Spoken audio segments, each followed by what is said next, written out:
Liberalism جی سے دونوں نظاموں کو خطرہ ہے مستقبل میں؟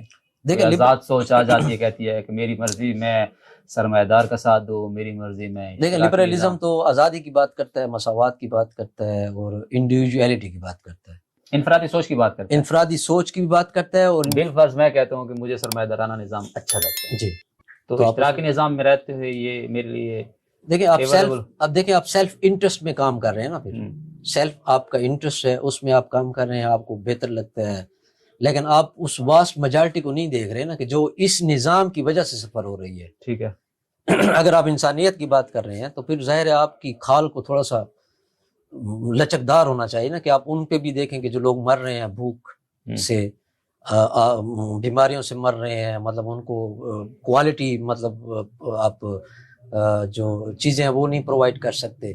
ٹھیک ہے، آپ تو چلو ہو گئے، تو اس سوسائٹی میں جہاں پہ آپ رہ رہے ہیں وہاں پہ اگر آپ کے ارد گرد آگ لگی ہو اور آپ اپنے محل میں بیٹھے ہوں پرسکون اور سب چیزیں آپ کو پرووائڈ ہوں، تو آپ نہیں سروائیو کر سکیں گے، بھلے آپ کو محل کتنے اچھا لگے. جب تک آپ ان کا نہیں سوچیں گے تو آپ سروائیو نہیں کر سکتے.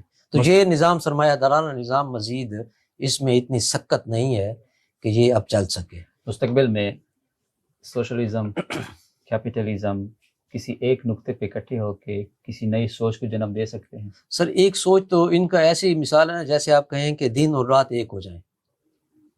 صبح کے وقت ہوتے ہیں، شام کے اوقات میں ہوتے ہیں. نہیں، صبح تو ہوگی تو صبح ہی ہوگی نا، آپ اس کو کہیں گے اس وقت صبح ہے، یا آپ کہیں گے رات ہے. تو جو یہ ان دونوں کا اکٹھا ہونا محال ہے. ٹھیک ہے. کیوں محال ہے؟ مارکس نے اس کو اس لیے وہ کیا تھا کہ جو اس میں سر پلس ویلیو ہے، جو منافع کا سبب بنتی ہے، وہ مزدور پیدا کرتا ہے. اور آپ کا جو سرمایہ دار ہے اگر اس کو زیادہ ویجز دے گا، ٹھیک ہے، اس کو کم مطلب ایک گھنٹوں پہ اجرت دے گا، تو اس کا نقصان ہے. تو ایک کا فائدہ دوسرے کا نقصان ہے. تو اس لیے یہ مطلب بالکل ایک پوائنٹ پہ کبھی بھی اکٹھے نہیں ہو سکتے، نہ کبھی ہوں گے.